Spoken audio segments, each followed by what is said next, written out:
Mike Blevins wants to say something.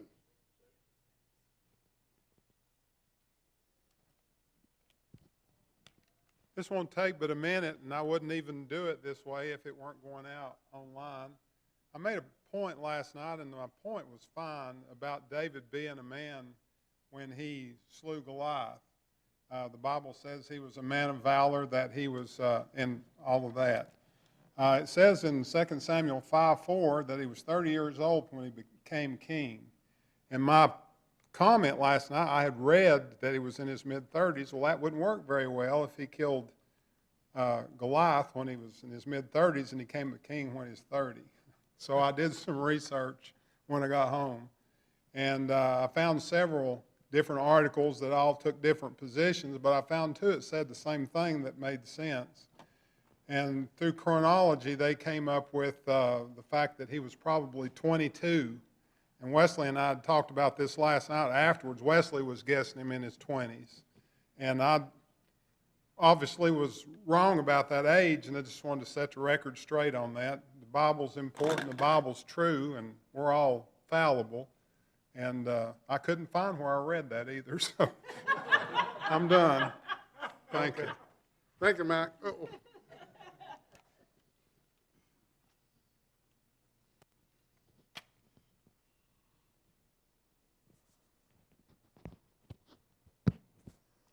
All right, thank all of you for being here. And we're going to be talking, oops, too fast. We're going to be talking about Elijah and Jezebel. Elijah, our hero, our role model, our example, and Jezebel, the enemy of God, as we shall see during the course of this lesson. Now, have you ever known a boy named Elijah? You have, haven't you? Have you ever known a young girl or a woman named Jezebel? No. And there's a reason. Because of what that name means and what it's associated with. They served different gods. And this became a major problem. And it's going to become a major problem for me to read the slide, unless I read it up here probably. Now, I want you to notice when you think about Jezebel, you think about three things to a large degree. The battle at Mount Carmel, Naboth's vineyard, and her death. Now, she hated God and God's people. And there's a reason for that. Now, Omri, he did evil in the sight of the Lord, acted more wickedly than all that were before him. Who is Omri? Ahab's father. That's who he is. But then later in the chapter it said that Ahab did evil in the sight of the Lord, more than all that were before him. He was worse than Omri. So we're going downhill. And here's a man that married Jezebel.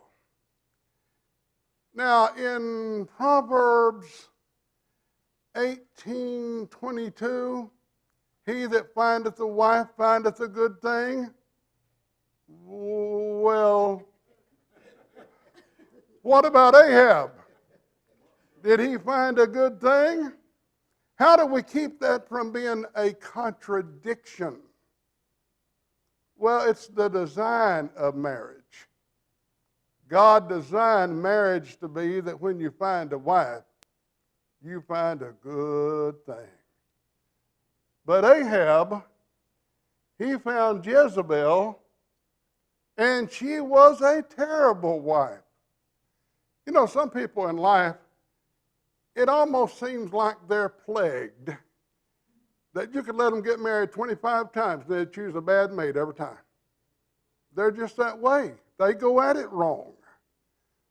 They don't do their investigating. They don't do what they ought to do to find out if this is going to be a good mate. So, we find Ahab and Jezebel. They served Baal. Now, Ethbaal was Jezebel's father, and his name means with Baal. Now, he was a king of the Zidonians up in Phoenicia, and here's a man that should have been a man of great influence, and no doubt was, and if he would have done the right thing, bring his children up in the nurture and the admonition of the Lord, but didn't do that. So as we look at Jezebel and we look at Ahab, they had a terrible home life. No training toward the true and living God whatsoever. Now, it's your responsibility and mine as a parent, as a grandparent, to bring our children up in the nurture and the admonition of the Lord. And we're so thankful for the women in the Lord's church who brought those precious children to services even when the father refused to be a spiritual head of the home. And that's so important. And to teach them at home is what needs to be done as well. Now, the chapters that we're going to be dealing with, for the most part, will be 1 Kings 16 through 22, 2 Kings 9 and 10. And this is where you're going to find a lot of this information. So I want you to notice Elijah goes to Ahab and says there's not going to be any rain or dew except by my word. God gave him that privilege. And so now this is going to burn Ahab and Jezebel up. And they're going to go throughout every city looking for him and try to do him in. When they go to a city, they make that city take an oath that they don't have Elijah, they don't know where Elijah is, and so forth. They're serious about finding him.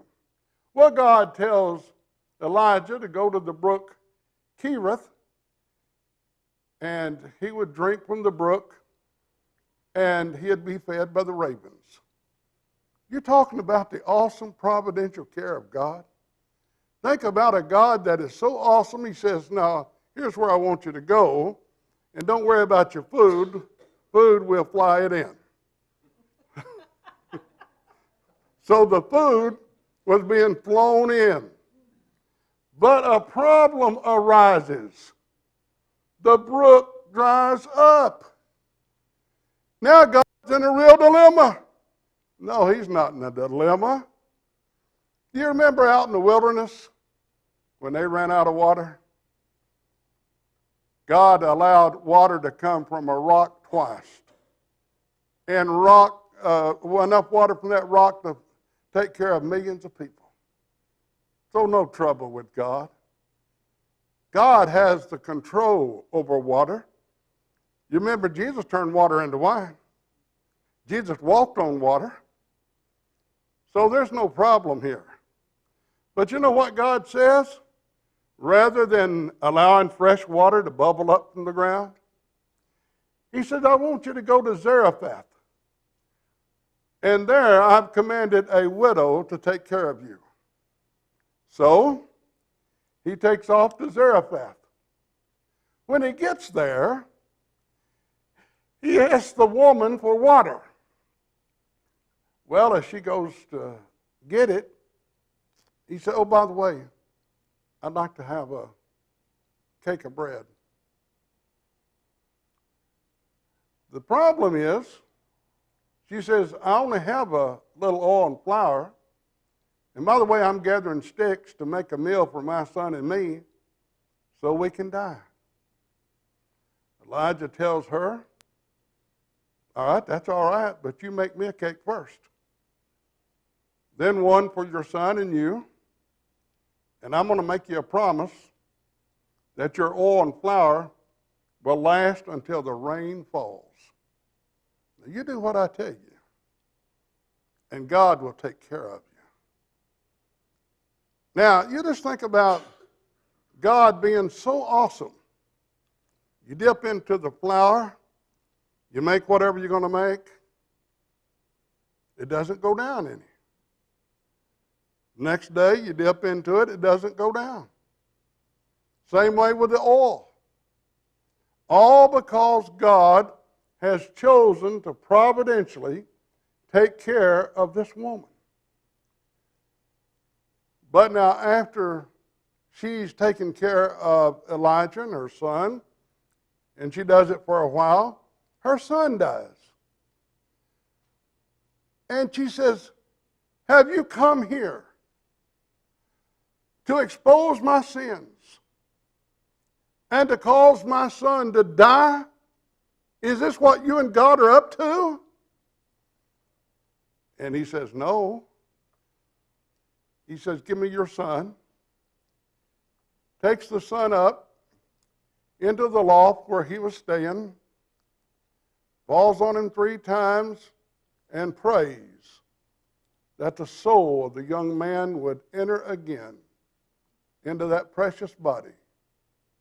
And God granted that prayer to be answered. And that young man was raised from the dead. Now, in the Old Testament, you don't read of many people being raised from the dead. I believe there's 3. 2 boys, young boys, and they were throwing another one into a grave when he hit the bones of a prophet, and he arose. But when you come to the New Testament, you don't read of that many being raised. Where were the most people raised and when? Crucifixion. That's exactly right. Up to then, I think about 7, something like that, had been raised from the dead. So you don't read about a lot of resurrections in the Word of God, even though you're promised that if you die before the Lord comes back, you're going to be raised from the dead. Well, the drought is severe in Samaria. It's been about 3 years since it's rained. Ahab and Obadiah, they're out looking for grass enough to feed some of the cattle, horses, and mules to keep them from dying. See if you can find a little water, Obadiah. By the way, this is not the prophet. This is another man named Obadiah. And I want you to keep him in mind. This is going to be a test question in a moment. Okay? So they go looking for some grass. And Ahab went one direction, Obadiah went the other. Obadiah here is described in the Bible as fearing the Lord greatly over the household of Jezebel and Ahab, and that he hid 100 prophets, 50 of them in one cave, 50 in another, when Jezebel was seeking them to destroy them. And Obadiah was doing his best to take care of them. Now, let's say you're Obadiah, and you've got 50 prophets hid one place, 50 another. Now, you're only taking them bread and water. Can you imagine how much bread you're going to have to take each day or every other day? How much water you're going to have to try to take out there? And what if Jezebel discovers what he's doing? He's a dead man. And he knows that. He knows how ungodly Ahab and Jezebel are. But yet he loves the Lord enough. He loves the prophets of God enough to do this. Now don't forget this. It's going to be a test question in just a moment.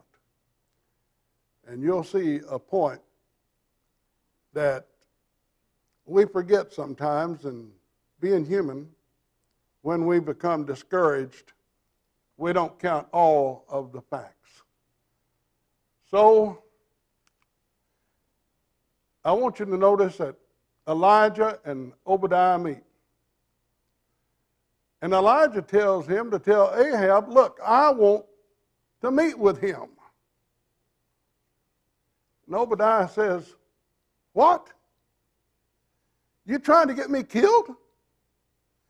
I go and tell Ahab that I know where you are and that you want to meet with him. And the Spirit of the Lord moves upon you to take you somewhere else. And when Ahab gets there, you're not there. You know what he's going to do to me? He's going to kill me. And that's when Elijah assures him, I'll show up. I promise you. I'll show up. And when he did show up, in verses 17 and 18 of chapter 18, Ahab accuses him, that is Elijah, as being the troublemaker. You're the one that troubles Israel. Elijah says, I'm not the one troubling Israel. Ahab, you are. Because you will not keep the commandments of the Lord, you're doing those things which are ungodly and wrong. You are the man that troubles Israel. Well, he tells Ahab why he's there. Here's what I want you to do. I want you to get all of Israel together. And I want you to get the prophets of Baal. And by the way, they ate at Jezebel's table.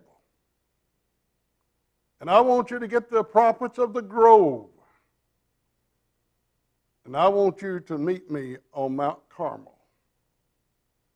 Well, when they got up to Mount Carmel, Elijah looked at the prophets and the people, Ahab, and said, how long halt ye between two opinions? If God be God, serve him. If Baal be God, serve him. You need to make up your mind which way you're going to go. Do you know the people did not respond to that?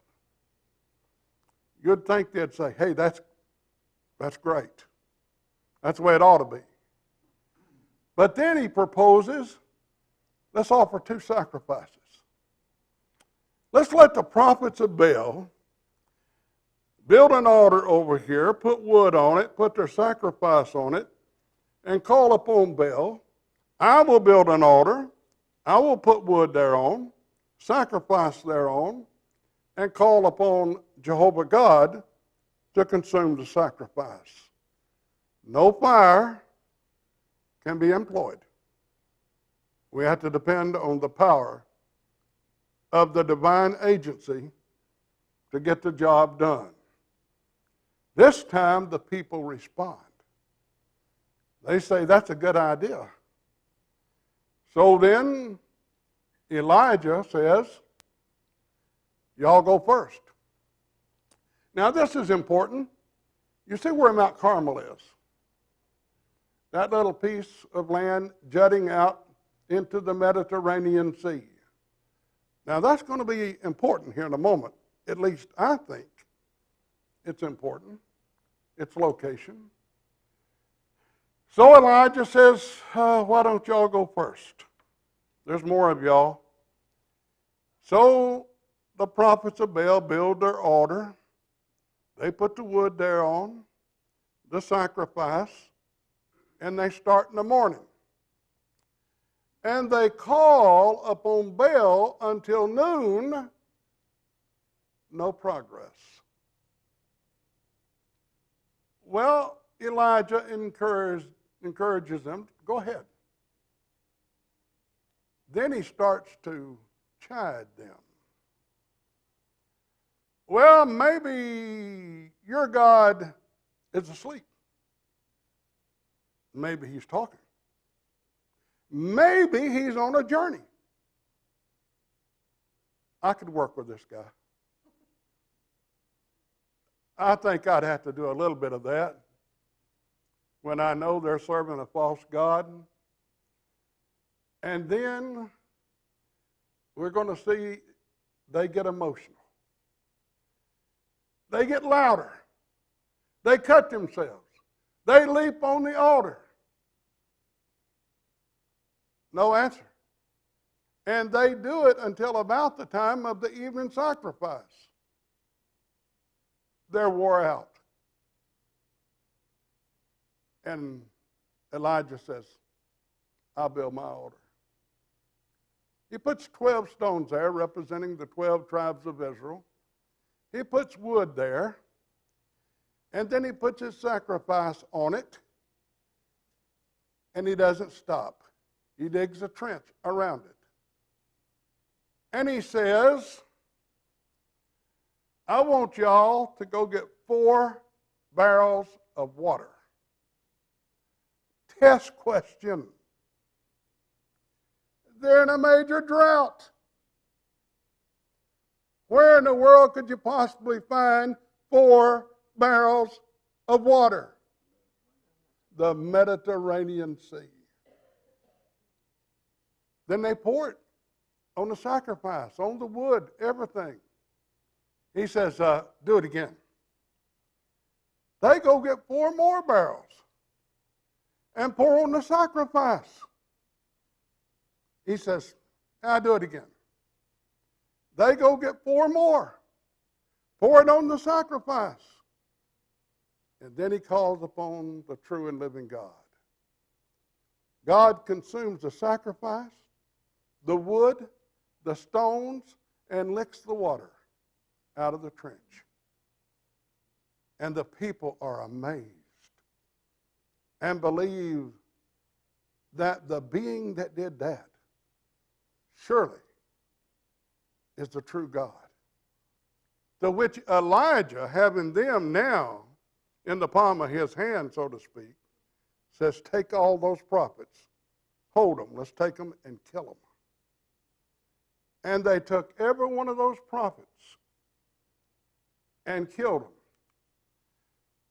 Well, Elijah tells Ahab to eat and drink because bad weather is on the way. Now, he's about 17 miles away from home, thereabout. And so he says, you better hurry, eat and drink. And Elijah goes to the top of Carmel, and he puts his head between his knees and he prays diligently to God. And we find that Elijah is used as an example of prayer in the book of James, chapter 5, where the Bible says the affectionate fervent prayer of a righteous man availeth much. Well, he tells one of his servants, I want you to go up to the top of Carmel and look out toward the Mediterranean Sea, and I want you to tell me what you see. He comes back and said, I don't see anything. He said, I want you to keep doing it until you've done it 7 times. When he comes back the 7th time, he says, what have you seen? He said, I saw a cloud rising up out of the Mediterranean Sea about the size of a man's hand. He said, yep, it's fixing to storm. Then it turns dark and black. And he tells Ahab, I'm telling you, Ahab, you better get your chariot and take off before you're hindered by heavy showers. You won't be able to make it home. Well, he takes off. What's amazing, Elijah outruns Ahab, and this is probably about the distance of 17 miles.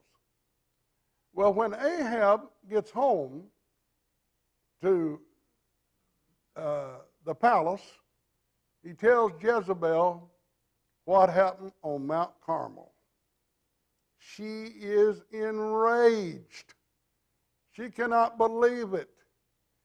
And she threatens Elijah. And she says something like this, may the gods do so to me and more than what has happened to the prophets if I don't make you as one of them by this time tomorrow. Or to put it another way, Elijah, you're a dead man. All I got to do is get my hands on you and you're dead. Well, let me tell you, she's that ungodly. And she's been putting prophets to death. And so when she threatens Elijah, this hero of ours, suddenly doesn't look so strong as he flees to the wilderness in Judea. Oh man, there's nothing out there hardly. Qumran. What does Qumran mean to you? That's where they found the Dead Sea Scrolls. He's out in that kind of area, scared to death. He asked God to let him die. I've been no more effective than what my fathers have been. All the victories God had worked through him, Elijah is in a sad place emotionally.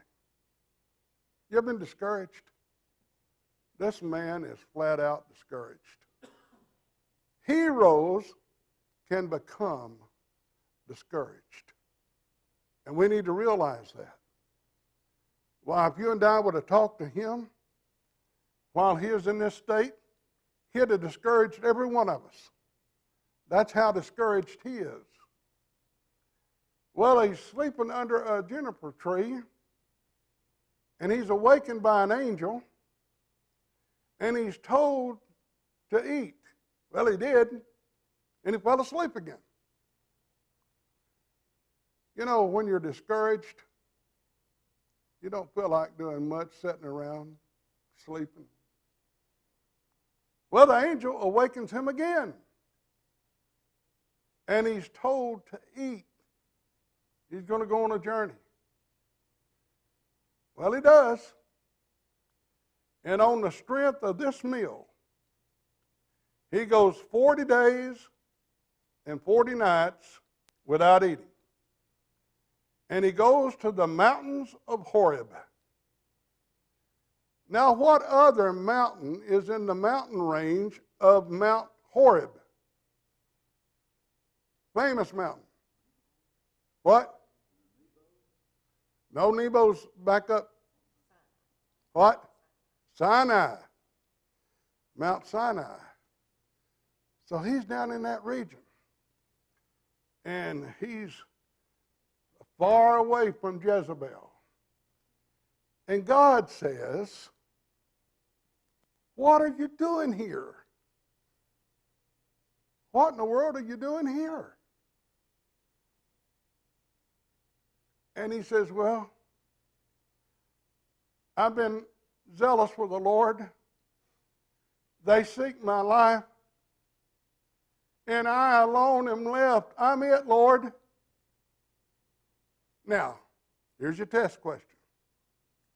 Just on the material that we've covered thus far, what evidence do you have to prove that he's not the only one standing? Obadiah and the prophets. He's not the only one. There's a lot of great men out there and women who have not bowed their knee to Baal. And the Lord's going to make that argument in a moment. He says, go stand on the mountain. So he goes up and stands on the mountain, and an earthquake takes place. But the Lord's not in it. A great wind blows. The Lord's not in it. A huge fire takes place, but the Lord was not in it. But then there was a soft, gentle voice, and the Lord was in it. And you know what he said? What are you doing here? What are you doing here? You need to be busy. God asked him twice, what are you doing here? And Elijah answered again, I've been zealous. I've tore down altars. They want to kill me. I alone am left. God's reply, get up. Go back to work. Go to the wilderness of Damascus. Things for him to do: anoint Hazael, king of Syria, Jehu over Israel, and Elisha, there's you another one, as prophet in your place. And he says, oh, by the way, did I mention, I've got 7,000 who've not bowed their knee to Baal in Israel. You're wrong in your thinking. Now, here's some lessons right fast from what we've already covered. Don't sit around doing nothing. Don't sit around focusing on all the bad. Look at this person's after me, that person's after me. There's work for us to do. Do not feel sorry for self. Call upon others to help you. Let's get Elisha involved and others. All become discouraged at times. All of us do. And we got to find a way to fight that. And one of the best ways to fight it is to become busy and start fighting back by doing good things for the Lord. Now Naboth's vineyard. Now, if you'll look, over here is Mount Carmel. Here is Jezreel. It's probably about 17 miles between them. This is the plain of Esdraelon. It's the Jezreel plain, the plain of Jezreel. It's the Megiddo Valley. Ooh, what's going to happen in the Megiddo Valley? Allegedly, what's going to happen? The Battle of Armageddon. Now, that's a place about 3 times the size of Shady Valley. And they want you to believe, and me to believe, the premillennial people, that all the people that have ever lived, that is living, and shall live, will wind up in that valley. They'll be using Polaris missiles and bombs. Why, you won't have time. I mean, you won't be able to move. You won't be able to get them all in there. And yet that's what these premillennial people want you and me to believe. Well, in 1 Kings 21, in verse 1, beginning, and it came to pass after these things that Naboth the Jezreelite had a vineyard which was in Jezreel, hard by the palace of Ahab, king of Samaria. And Ahab spake unto Naboth, saying, Give me thy vineyard, that I may have it for a garden of herbs, because it is near unto my house, and I will give thee for it a better vineyard than it. Well, he's wanting to be fair. Or, if it seem good to thee, I will give thee the worth of it in money. And Naboth said to Ahab, The Lord forbid it me, that I should give up the inheritance of my fathers unto thee. No, this is the inheritance the Lord gave to my fathers, and I'm not going to get rid of it. So you know what Ahab did? I don't have time to read all the verses. He came home, and he pouted. He fell across the bed. He wouldn't eat. And Jezebel came in and said, What in the world's wrong with you? Oh, it's Naboth. What did Naboth do? He won't sell me his vineyard or trade with me. And she can't believe this. Up here I want you to notice. And Jezebel his wife said unto him, Dost thou not govern the kingdom of Israel? Aren't you the king? What do you mean? You can't have his vineyard. You're the king. You can have anything you want. So you know what she did? She sat down. She wrote a letter, and she used Ahab's name, Ahab's seal, and she sent it to the elders and the nobles, and she's going to falsely accuse Naboth of blaspheming the king and God. Now here's a woman that's wise enough to use the word of God when it's to her benefit. She makes sure she's got 2 or 3 witnesses. That's what the word of God said. So she gets her 2 men, sons of Belial.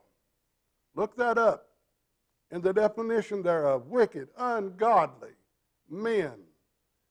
And they're going to bear witness against him that he blasphemed God and the king.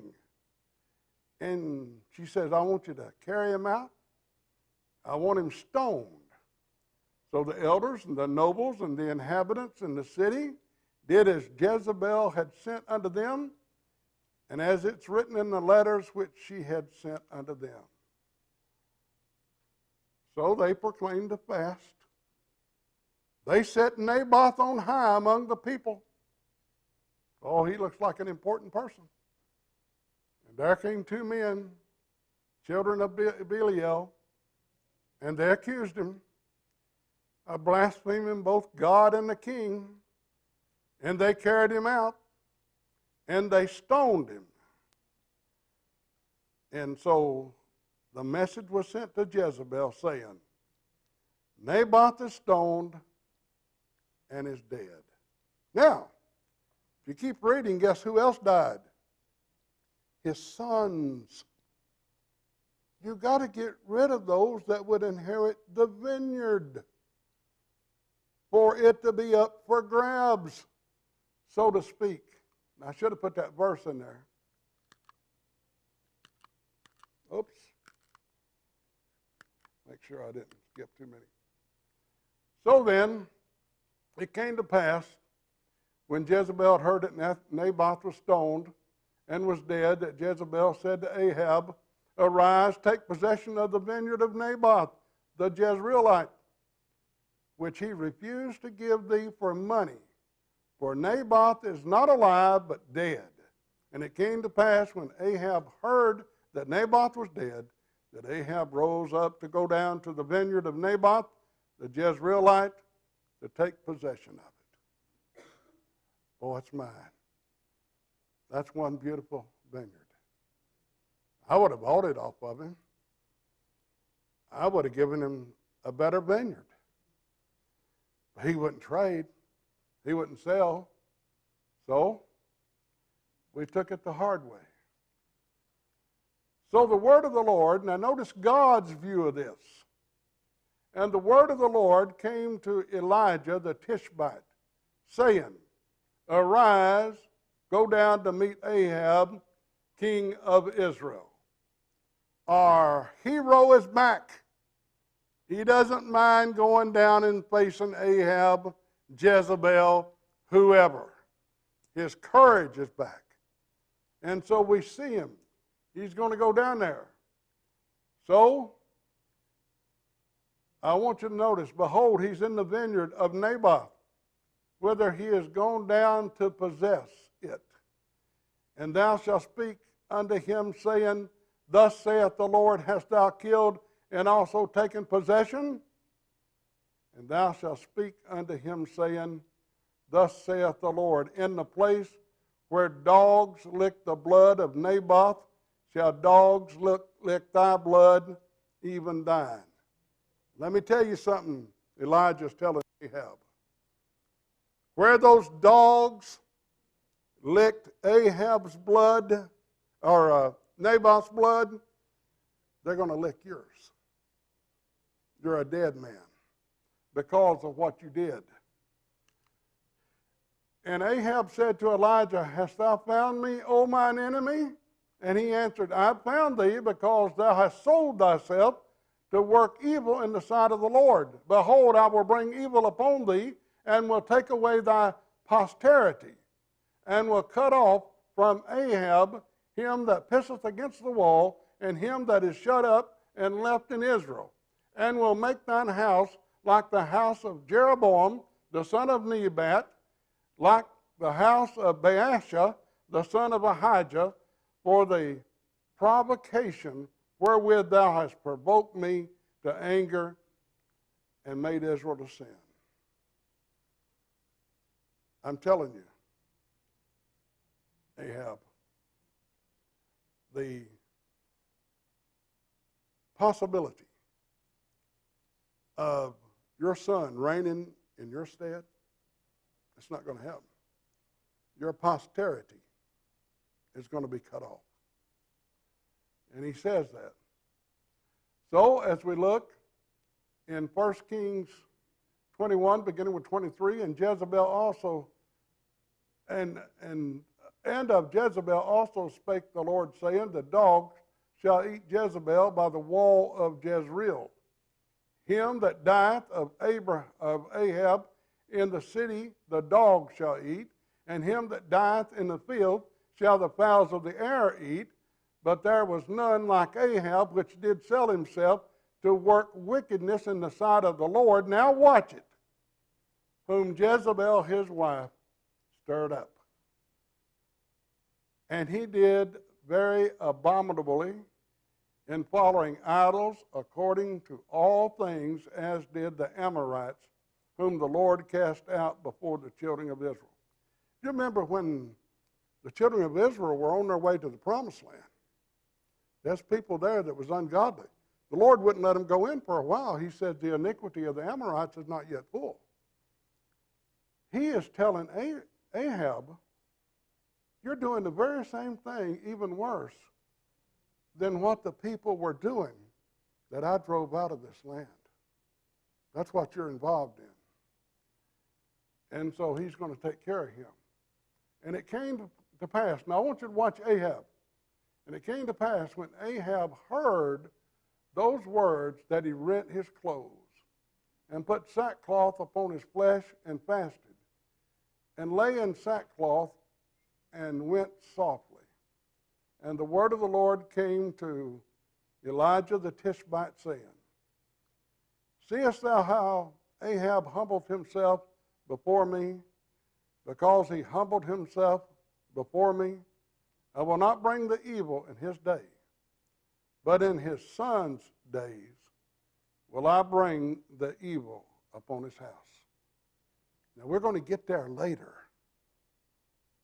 But how many sons did he have? Anybody got a clue? Did he have at least 5? At least 10? At least 15? Anybody say 50? Do I hear 60? Do I hear 70? He had 70 plus sons. Can you believe that? How many wives did the man have? Who knows? He had many. Because the king of Syria is going to say, look, when he surrounds him and he's got 32 kings helping him, and they're having a drunken feast out there as they're camped out getting ready to clean Ahab's clock, so they think. And watch God try to help the man. You got the king of Syria. You got 32 kings out there with him. You got troops you can't number hardly. And the king sends a messenger in saying, I want your wives, your silver, and your gold, and your children. You know what Ahab said? It's a deal. It's a deal. Then he sent another messenger in. He said, I've changed my mind. I want everybody's silver and gold, and everything that the people own will be mine. And so Ahab meets with the leaders of Samaria, and you know what they said? No deal. Now they're outnumbered like you wouldn't believe it. And Ahab said, go back and tell the king no deal. And he says, when I get through with y'all, it'll be hard to find a handful of dust of what used to be Samaria. And Ahab says, don't let him boast. Don't boast like a man that's taken his armor off before he ever puts it on. And God sends a prophet and said, I tell you what I'm going to do, Ahab, that you might know I'm the true and living God. You're going to defeat them. And he did. Well, he comes back. And I got to hurry. He comes back. And he brings the same number of forces nearly. He says, you know what our problem was? It was in the hills. And their God's a God of the hills and not a God of the valley. God sends to Ahab and says, because they've said that, you're going to claim their flock again. And he did. Now, look at how God's trying to help the man. And yet, he will not receive the help. Well, notice the fulfillment of the prophecies. In 1 Kings 22, there's another great prophet there. What's his name? Micaiah. See, he wants to know, Jehoshaphat has been asked by Ahab, let's go to war. And Jehoshaphat, a great man, said, well, now, wait a minute. We need to inquire of God whether or not we need to go to war. He said, Ahab said, I've already asked, I think it's 400 and something prophets. They're all for it. He said, you mean to tell me you don't have another prophet we can ask? Well, there's one more, but he always prophesies evil. He said, well, go get him. Let's see what he says. So they go get him. And he says, I tell you what, Ahab, go ahead. It's going to be great. And Ahab said, how many times have I told you not to do that, not to lie to me? He said, what's the deal? He said, well, you're going to lose. And he told Jehoshaphat, I told you. He can't say a good thing about me.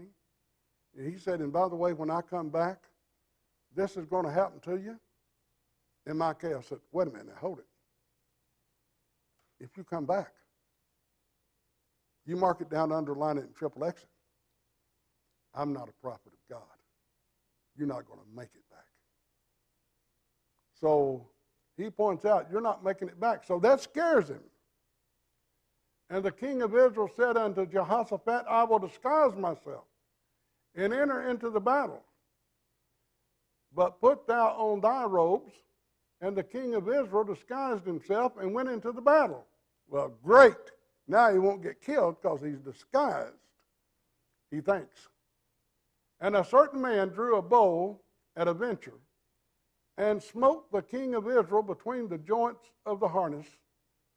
Wherefore he said unto the driver of his chariot, turn thine hand and carry me out of the host, for I am wounded. And then in 37-38, so the king died and was brought to Samaria, and they buried the king in Samaria.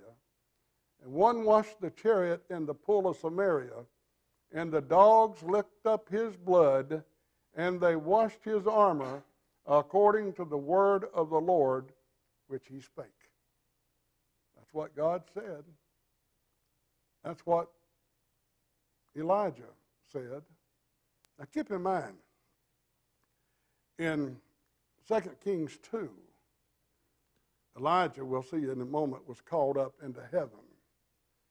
So he's gone before this is ever fulfilled. And when Jehu was come to Jezreel, Jezebel heard of it. And she painted her face and tired her head and looked out a window. And as Jehu entered in at the gate, she said, hath Zimri peace, who slew his master? And he lifted up his face to the window and said, who is on my side? Who? And they looked out to him 2 or 3 eunuchs. And he said, throw her down. So they threw her down, and some of her blood was sprinkled on the wall and on the horses, and he throwed her underfoot. He ran over her. And when he was come in, he did eat and drink and said, go see now this cursed woman, and bury her, for she is a king's daughter. And they went to bury her But they found no more of her than the skull and the feet and the palms of her hand. Wherefore they came again and told him.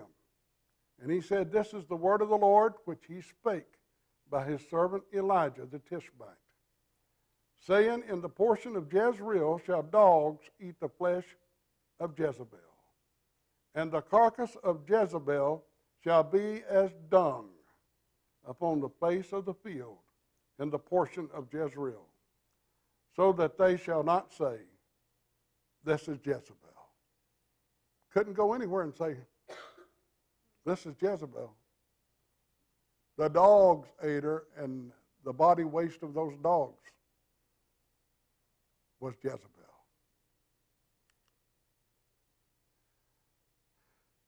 Well, let's see. Did I read that? And Ahab had 70 sons in Samaria. And Jehu wrote letters and sent to Samaria unto the rulers of Jezreel, to the elders, and to them that brought up Ahab's children, saying. Now, here's what he's saying. He's going to write a letter to these 7 sons and saying, look, what y'all need to do is fight it out and figure out who's going to be the king. And the people that get the letter say, we're not going to do that. You're the king. We're not going to serve 2 kings. Jehu, you're the king. He said, well, now, if that's true, then we need to dispose of some of these people. And he's going to have them beheaded and their heads sent to him in a basket. Then he wrote a letter the second time to them saying, if you be mine, you're really going to serve me, and if you will hearken unto my voice, take the heads of these men, your master's sons, in other words, Ahab, and come to me, and come to Jezreel by tomorrow this time. Now the king's sons, being 70 persons, were with the great men of the city, which brought them up. And it came to pass, when the letter came to them, that they took the king's sons and slew 70 persons, and put their heads in baskets, and sent them to Jezreel. Now you see how their departures took place. Just like God said. God said that the dogs would lick Ahab's blood. The dogs ate Jezebel for what they did to Naboth.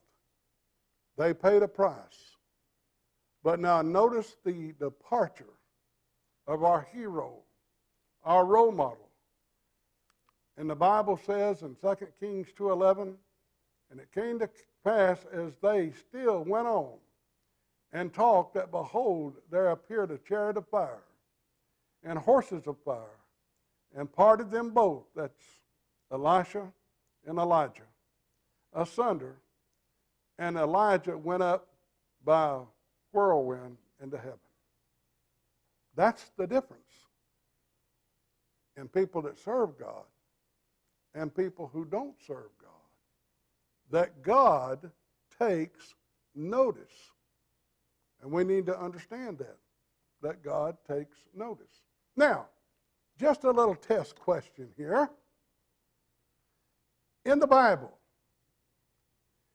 how many times was a body of water parted?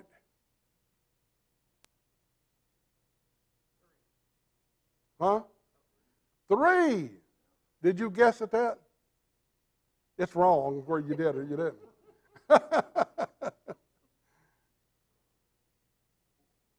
4. The Red Sea, the Jordan River, and then when Elijah and Elisha were together, Elijah parted a body of water with his mantle. And then coming back, see, Elisha wanted a double portion of what Elijah had. He said, well, that's up to God, and if my mantle falls to you, then you're on your way. And so he threw that mantle down to see if he could part water with it by the power of God, and it worked.